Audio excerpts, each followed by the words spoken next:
Welcome to the Click podcast. I'm Dani Watson, a mindset and manifestation expert and founder of The Click, a company that helps women overcome their fears and limiting beliefs to create a life and business that they love. Within this podcast, I will help you get clear on what you want, identify the blocks that are holding you back, transform your mindset and raise your vibration so that you can co-create magic with the universe. If you are looking to design a life that truly sets your soul on fire and manifest more success and abundance, then you are in the right place. Hello, ladies. So for this podcast episode, I want to talk to you guys about how our biggest opportunities for growth can actually be found in our failures. So I talk about failure a lot with our students inside the Click Academy and our clients. And you may assume that I teach them about how to avoid it. In fact, a lot of our students, before they start working with us, will actually agonize over this topic. How do I avoid failing? How do I come into this process and ensure that I succeed? I want to make sure that everything goes right for me. And often when they connect with one of our coaches to find out more about working with us, the most common fear that comes up on those initial calls is, what if I fail? What if this doesn't work out for me? So they're looking for that reassurance that they won't fail. They're petrified of failing. Now, you may assume that once we start working with our students and our clients, we reassure them that, of course, you're not going to fail, when in fact the opposite is true. I actually encourage our clients to welcome failure with open arms. I teach them to embrace failure. Now, why is this? Well, I think one of my favorite quotes that I want to recite here is by J.K. Rowling, who once famously said, "It is impossible to live without failing at something unless you live so cautiously that you might as well have not lived at all, in which case you fail by default." And I resonate with this so much. When you tiptoe through life trying to avoid failure, you avoid life itself. You avoid the chance to live life in your highest possible capacity. Now, creating a magical life is inevitably going to involve some sort of failures along the way. No rain, no flowers, right? So I challenge you to find somebody that you deeply respect and admire who hasn't achieved some sort of setback in their life. Okay, so in fact, I'm going to go so far as to say that those who have achieved the most have often been challenged with the greatest amount of adversity. So failure is something that you have to accept as being a part of the journey to reaching your fullest potential. But how do you deal with that? How do you start on this process or move through the process knowing that at some point that you're going to fail? Almost expecting that at some point you will fail. How do you deal with that? How do you actually pluck up the courage to even start knowing that failure is going to be on the cards for you? How do you move forwards? Because it's a scary thing, right? Accepting that failure is going to happen. You know, it's one thing to hope that it won't, but it's quite another thing to say, yeah, at some point I'm going to fail and I'm at peace with that. It's not something we are often easily able to come to terms with. We want to avoid failure because we associate failure with pain, with rejection, with judgment. But I want to invite you to start seeing failure differently. I want you to start seeing it as an integral part of the journey to getting to where you want to be. Failure has to become one of your non-negotiables. And I want to just kind of get you to think about something here. So take a second to just imagine that you are on a desert island, okay? So your desires and the life that you've always dreamed of, they're on another desert island. So you're basically on island A, and everything you could ever possibly want is on that island B. Now, separating you, where you are now on island A, and that dream life is the sea, right? The deep blue sea. I now want you to imagine a bridge connecting the two islands. Now, your gateway to the life of your wildest dreams is that bridge.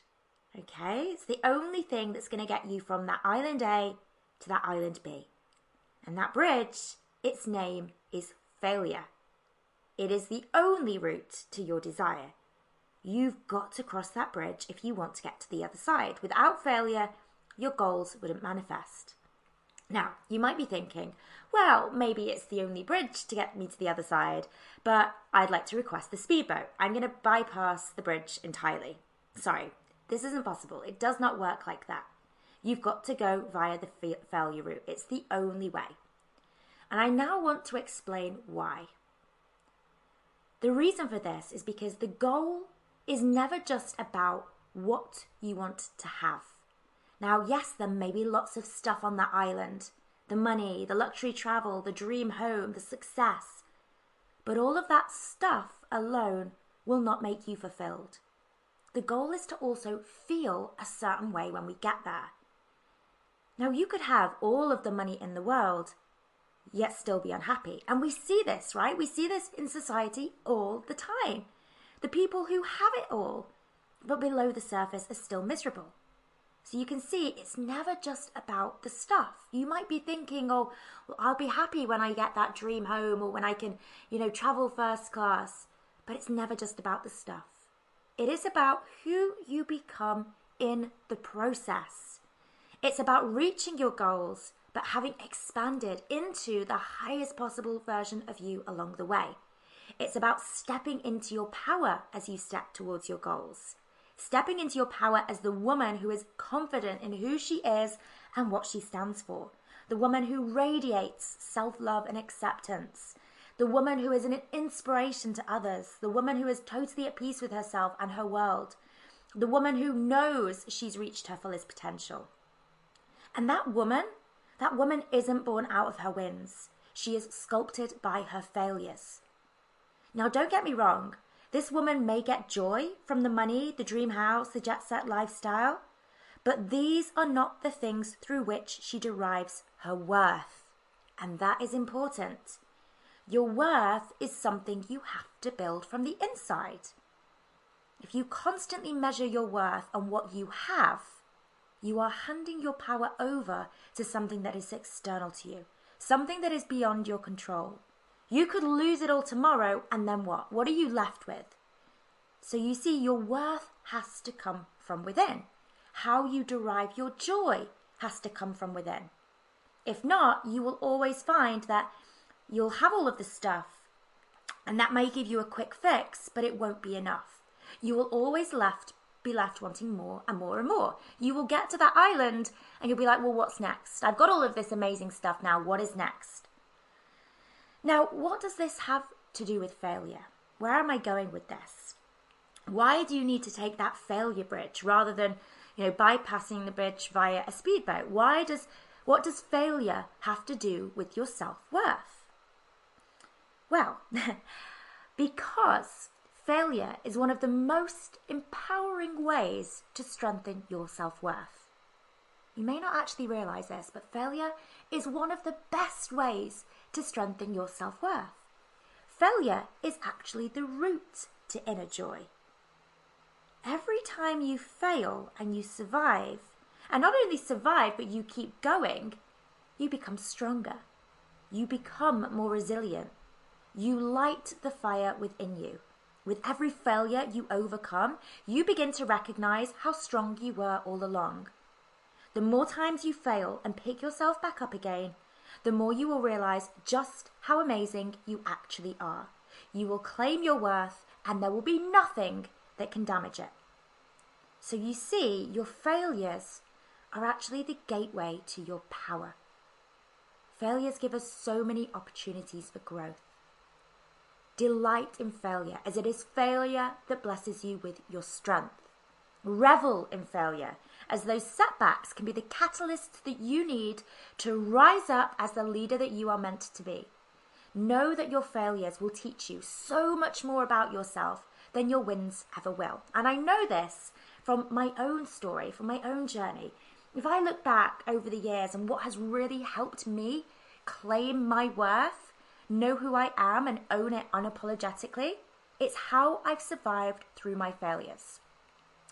Now, not many people know this, but I actually had, when I was applying for my legal training contract. So I'd studied law at university, and basically what you do is you apply to firms for a training contract.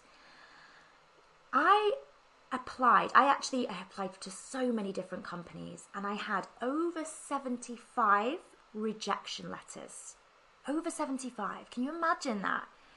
At the time, I was, so I'd moved back home after university, and I just remember every day waiting, by the doorstep for the postman to deliver the letters, and, ripping those letters open, thinking maybe this is the one, maybe, and this was just to get myself even an interview. These were some of these were rejection letters off the bat. I didn't even have the opportunity to get an interview.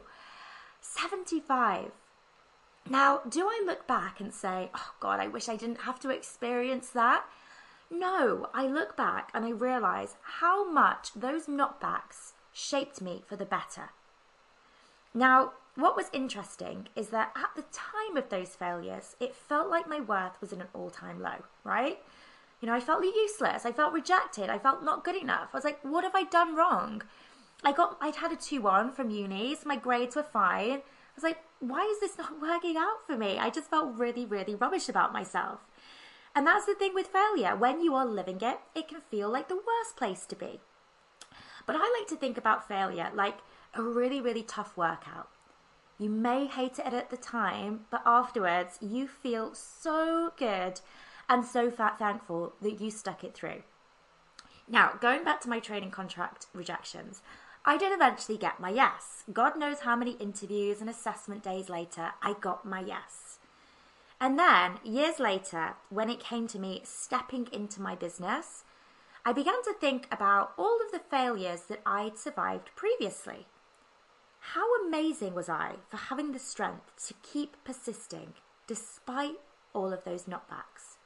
How incredible was I to show up to yet another interview and give it all I had, despite the fact that I had been told by another interviewer just a day earlier that she didn't see me suited in a career in law. Can you imagine that? Going to an interview thinking that this is going to be your career, and the woman in the interview saying, I'm not really sure if law's actually even right for you. Can you imagine how much that must have knocked my confidence?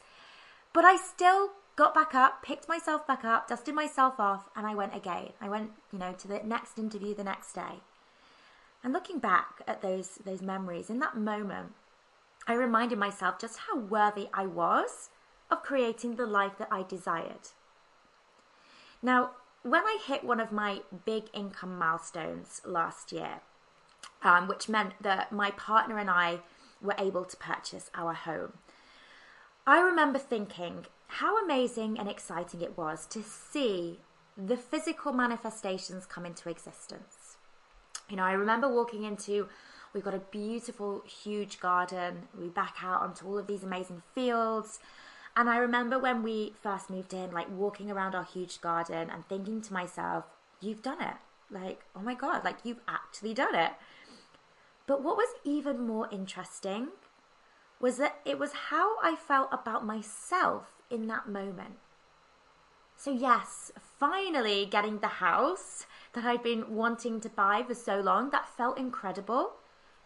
But it was looking at the woman I'd become in the process. How confident had I become in myself, my values, what I stood for? How I was so gracefully able to let go of the things not meant for me. The way in which I was able to show up for my community.